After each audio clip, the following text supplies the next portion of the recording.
Halo semuanya, terima kasih telah mengklik video ini dan selamat menonton. Gimana kabar kalian hari ini? Semoga kabarnya masih baik-baik saja. Diberikan kesehatan, dilancarkan rezekinya, dan dimudahkan segala urusan-urusannya. Oke, jadi pada video kali ini, Mimin akan melanjutkan pembahasan alur cerita dari manhwa yang berjudul Aku Ingin Menjadi Seorang Penjahat, atau judul aslinya Decided to Be a Villain. Video ini merupakan episode ke-17 dari episode-episode yang sebelumnya. Jadi, bagi kalian yang belum nonton episode-episode yang sebelumnya, silahkan ditonton terlebih dahulu. Kalian bisa mengeceknya pada bagian kanan atas pada video ini. Oke, sebelum masuk ke dalam alur ceritanya, seperti biasa, jangan lupa untuk menyiapkan cemilan ataupun minuman di dekat kalian. Dan kalau semuanya sudah santuy sempurna, yuk langsung saja kita lanjutkan pembahasan alur ceritanya. Dan seperti biasa, intro.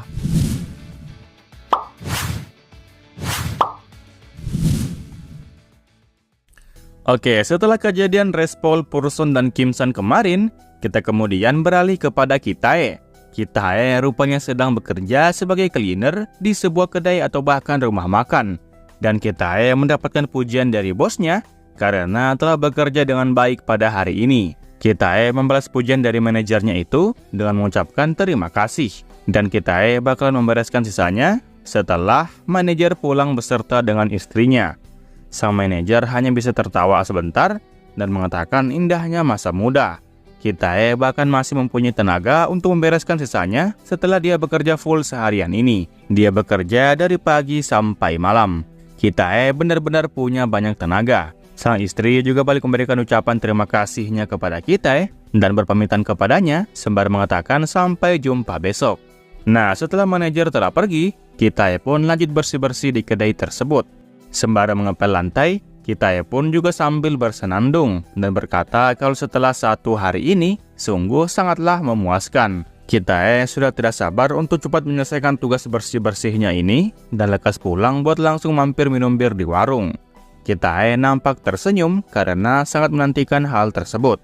Namun sesaat kemudian, seseorang pun kemudian masuk ke dalam kedainya dan tanpa melihat papan pemberitahuan di depan pintu kedai tersebut. Kitae tentu saja seketika berbalik dan memberitahukan kepada pelanggan tersebut kalau kedai mereka saat ini sudah tutup. Namun setelah memberitahukan hal itu kepada pelanggan yang baru datang itu, Kitae pun nampak pernah mengenal wajahnya.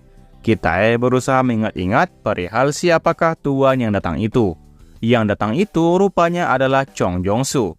Ya, Jong-soo yang awalnya diam sejenak, kemudian mulai menyapa Kitae dengan mengatakan kalau mereka berdua sudah lama tidak berjumpa. Kitae seketika langsung ingat setelah mendengar suaranya Jong-soo yang sangat khas itu. Dialah orang yang pernah dilawan oleh Kitae sebelum Kitae memutuskan untuk berhenti dari sekolah. Ya, karena teman lamanya berkunjung ke kedainya, maka Kitae mau tidak mau harus melayani pelanggan spesialnya ini. Kitae kemudian menggoreng sendiri dan membuatkan makanan untuk Jong-soo seorang. Di sana Kitae nampak sangat fokus saat melakukan pekerjaannya sebagai seorang koki sekaligus sebagai seorang cleaner. Suara minyaknya juga terdengar gurih dan membuat Jong-soo semakin lapar. Nah, setelah Kitae selesai menggorengnya, Kitae pun menuangkannya di mangkok dan mempersilahkan Jong-soo untuk memakannya. Menu itu merupakan sebuah mahakarya yang dibuat sendiri oleh Oh Kitae. Makanan ini bernama Sanai Salgoksu. Kitae mengakui kalau meskipun dia masih manggang untuk sekarang, tetapi pada suatu hari nanti, Kitae berniat untuk menjadi seorang chef terhebat yang pernah ada di Korea Selatan bahkan di seluruh dunia. Nah, karena Jong-soo juga cukup penasaran dengan rasanya, Jong-soo pun mulai membalas sumpitnya dan kemudian memasukkan mie tersebut ke dalam mulutnya. Kitae seketika tertawa bahagia saat dia melihat teman lamanya yaitu Jong-soo malah tidak berkata apapun setelah mencicipi makanan yang telah Kitae buat. Kitae juga menanyakan pendapatnya Jong-soo perihal makanan buatannya itu. Apakah rasanya cukup enak atau bagaimana? Jujur, Kitae cukup merasa terhormat di saat makanan buatannya dicicipi langsung oleh Jong-soo. Jong-soo lah yang merupakan orang pertama yang mencicipi menu spesialnya ini. Namun setelah Kitae berkata seperti itu, Jong-soo di meja makan kemudian mulai menaruh sumpitnya. Dan Jong-soo perlahan memiringkan badannya ke kiri, sembari berkata kalau makanannya tidak enak sama sekali. Perkataan itu sontak membuat Kitae terkejut dan bertanya kepadanya perihal apa yang barusan dikatakan oleh Jong-soo itu. Nah, singkatnya, setelah mereka berdua selesai membahas perihal makanan buatannya Kitae, Mereka berdua pun kemudian nongkrong di luar sembari berbicara berduaan. Jongsu kemudian mulai bertanya kepada Kitae perihal bagaimanakah menurutnya. Apakah hal ini sudah sepadan apabila dibandingkan saat Kitae masih bersekolah dulu?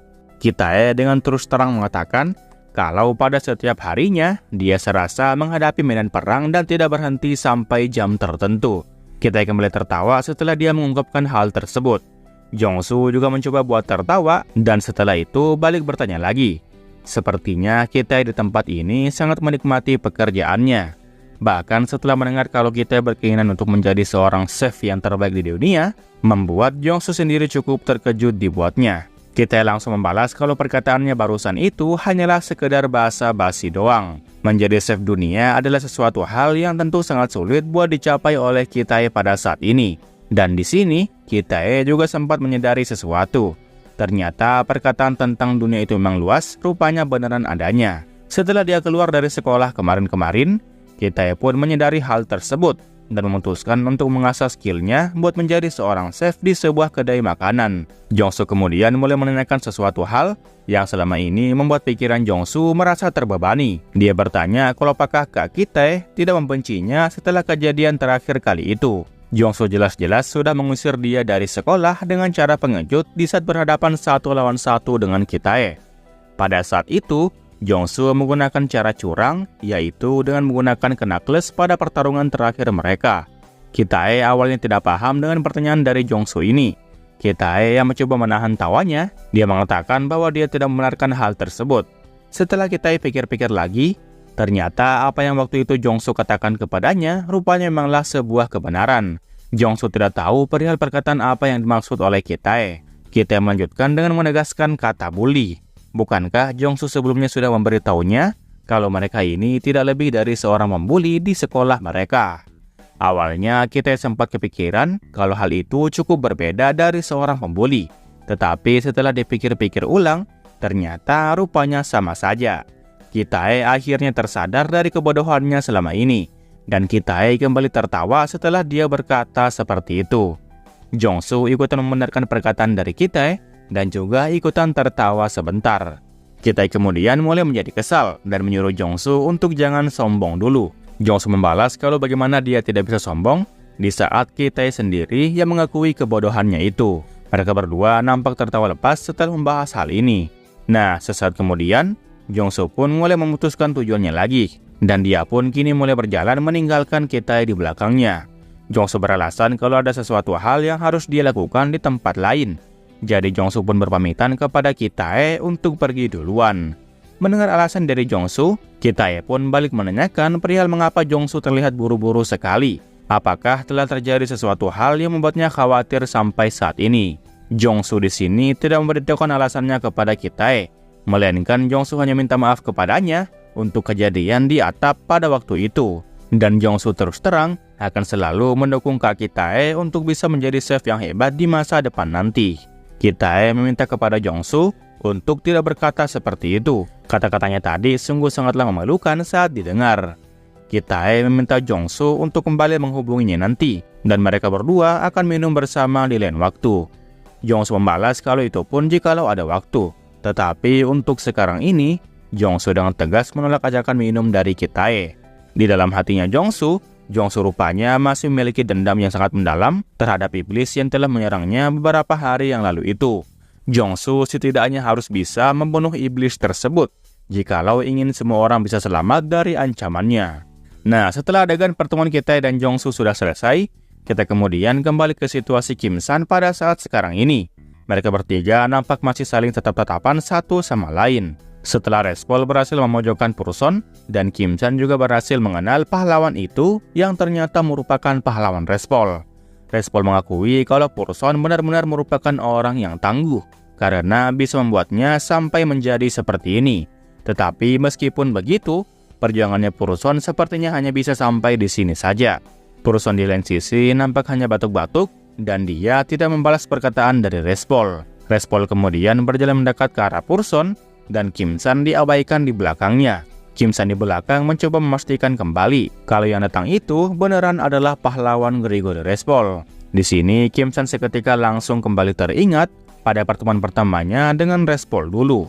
yang dimana pada waktu itu Kim San berhasil dipermalukan olehnya. Rasa kesal dan juga rasa amarah masih mengalir deras di dalam dirinya Kim San. Tetapi hal tersebut anehnya tidak sejalan dengan pikirannya. Tubuhnya saat ini hanya bisa terdiam dan dia tidak mampu untuk membuat aksi apapun.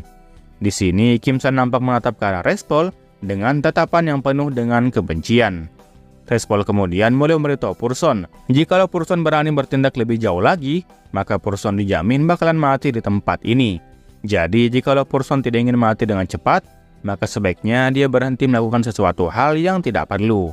Respol mencoba membuat Purson patuh kepada perkataannya. Dan setelah dia berkata seperti itu kepada Purson, Respol pun kemudian melirik ke arah Kim San dan bertanya kepadanya perihal apa yang Kim San lakukan di tempat yang seperti ini.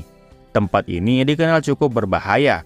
Jadi Kim San sebaiknya secepatnya kembali ke kota dan pulang ke rumahnya. Kim San dengan perasaan yang bingung tentu saja tidak memahami perkataan dari Respol. Di dalam hati, Kim San semakin menjadi sangat kesal. Bisa-bisanya seorang bajingan seperti dia bahkan tidak mengingat penampilan Kim San setelah beberapa bulan telah berlalu. Namun setelah Respol melihat penampilan Kim San dengan seksama, Respol pun akhirnya mulai menyadari sesuatu. Jadi, jikalau dilihat dari masker hitam yang Kim San kenakan, Respol ingat kalau dialah seorang bocah yang pernah dia temui waktu di Seoul dulu. Respol bertanya perihal bagaimana bisa Kim San datang kemari tanpa dihadang oleh para tentara yang berjaga di depan pintu tembok yang besar. Respol juga bertanya kepada Kim San kalau apakah dia berasal dari daerah Gowon. Di sini Kim San mencoba untuk mengucapkan sesuatu kepada Respol, tetapi kali ini dengan nada yang super kecil dan juga super pelan. Kim San mencoba menegaskan kepada Respol kalau dia ini juga merupakan seorang villain. Jujur, Kim San di sini merasa sangat menyedihkan apabila dihadapkan pada situasi yang seperti ini. Kim San malahan tidak mampu untuk mengucapkan sepatah kata apapun. Kim San semakin merasa frustasi karena dia teringat kembali di saat dirinya dulu masih belum menjadi manusia super seperti sekarang ini. Nah, karena Respol juga mempunyai urusan dengan Purson, maka Kim San pun dimintai oleh Respol untuk pergi dari sini sekarang juga. Mereka berdua akan kembali berbicara nanti setelah masalahnya telah usai. Respol menegaskan kalau wilayah ini sama sekali bukan tempat anak kecil buat jalan-jalan. Mendengar kalau Kim San dikatain sebagai anak kecil, Kim San kembali emosi terhadap Respol dan berkata dengan nada yang pelan kalau dia bukanlah seorang anak kecil. Respol yang mendengar Kim San terus-terusan komat kami di belakangnya, mencoba untuk mempertanyakan perihal apa yang Kim San katakan sedari tadi. Respol sama sekali tidak bisa mendengarkan perkataannya Kim San dengan sangat jelas. Respol kemudian kembali menegaskan kepada Kim San untuk segera pergi dari sini. Namun sebelum perkataan Respol selesai, sebuah pisau kemudian diterbangkan dan mengarah kepada Respol. Respol yang menyadari bahwa ada sebilah pisau yang terbang ke arahnya, seketika langsung menangkap pisau tersebut dengan menggunakan tangan kirinya. Rupanya yang melempar pisau barusan adalah Purson.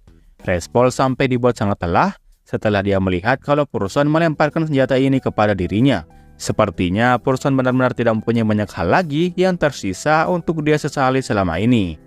Purson dalam kondisi yang masih batuk-batuk, kemudian mulai bertanya kembali kepada Respol perihal mengapa Respol tidak membunuh bocah yang ada di belakangnya saja. Respol mengatakan kalau kalian yaitu para villain memang dikenal memiliki sifat keras kepala juga. Jadi jika saja yang datang ke sini adalah Wildcat, maka sudah pasti dia akan menghancurkan seluruh villain yang ada di tempat ini. Sementara itu, Kim San di belakang mencoba untuk menarik perhatian dari Respol dengan cara memanggil namanya. Kim San menyuruh Respol untuk jangan mengabaikan dirinya. Kim San juga merupakan seorang villain, dan Kim San bukanlah anak kecil seperti yang Respol kira. Kim San yakin kalau dia juga tidak merasa ragu untuk menyerangnya di saat yang seperti ini. Namun sebelum ucapan Kim San selesai, Respol kemudian mengangkat tangan kirinya dan minta Kim San untuk tetap berada di belakangnya. Karena situasi ini beneran sangat berbahaya bagi Kim San. Kim San lagi-lagi tidak jadi melakukan aksinya karena sempat dihalangi oleh Respol. Ya, kekuatan fisik dan juga ukuran ego tidaklah sebanding. Seseorang yang biasanya terlihat lemah, terkadang juga mempunyai ego yang cukup besar dari nyalinya. Sebuah tangan yang diulurkan oleh Respol dengan tujuan yang baik malah semakin melukai harga diri dari Kim San, dan hal ini tidak pernah dialami oleh Kim San sebelum-sebelumnya. Kim San seakan benar-benar telah diremehkan oleh Respol. Nah, di saat yang seperti ini, suara di dalam kepalanya Kim San pun kembali berbicara kepada Kim San. Suara itu saat ini sedang menertawakan Kim San dan menyebutnya sebagai sampah. Inilah sebuah perlakuan yang pantas buat diterima oleh orang pengecut seperti Kim San ini. Mendengar perkataan suara tersebut setelah sekian lama, membuat Kim San kembali terkejut. Kim San menyuruh suara itu untuk tetap diam, dan Kim San tidak terima saat suara itu menyebut dirinya sebagai seorang pengecut. Itu karena Kim San pada saat ini sedang berusaha untuk menarik perhatiannya. Namun sebelum perkataan Kim San selesai, suara tersebut kembali bertanya kepada Kim San. Lantas mengapa Kim San saat ini malah masih diam saja? Bisakah Kim San yang sekarang mencoba untuk menyingkirkan tangan menjijikan itu dari hadapannya? Atau apakah Kim San masih ingin memainkan peran sebagai seorang heroin yang selalu dilindungi oleh sang hero buat selamanya? Kim San tidak mempunyai perkembangan apapun dan hanya terus-terusan diselamatkan oleh mereka lagi. Kim San yang terus mendengar dia diprovokasi oleh suara tersebut, kembali membalasnya kalau itu mana mungkin. Kim San sama sekali tidak merasa nyaman apabila dia terus diselamatkan oleh para pahlawan. Kim San mengaku kalau dia saat ini masih ragu untuk melawan Respol dengan menggunakan kekuatannya.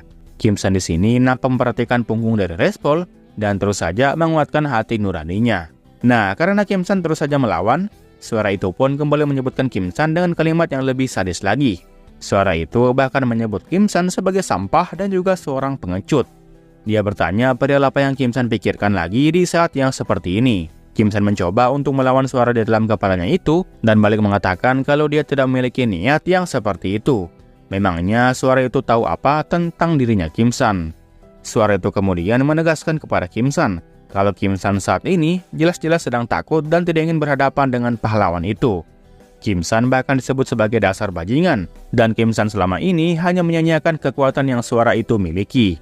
Kim San dengan kekuatan hati nuraninya mencoba untuk bersikap tetap tenang dan mulai sadar. Apa yang salah dengan pikiran Kim San pada hari ini? Kim San diminta oleh hatinya untuk jangan sampai terbawa oleh emosinya.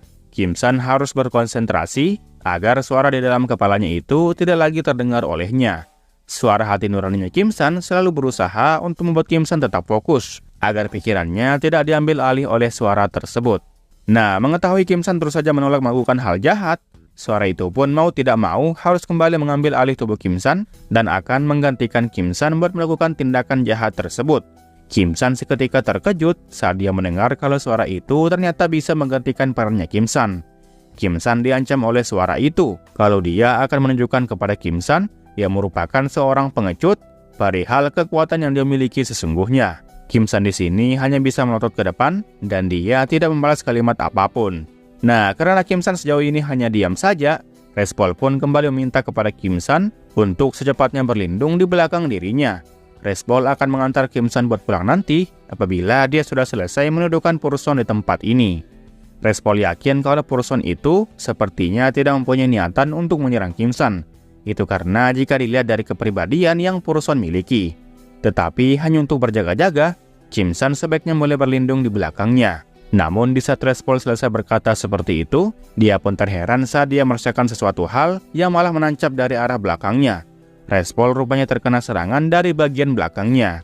Dan dari serangan tersebut, membuat cairan merah seketika muncrat dari dalam tubuh Respol. Respol yang masih kebingungan dengan apa yang telah terjadi, hanya bisa mengatakan hah sembari wajahnya dipenuhi dengan keringat dingin.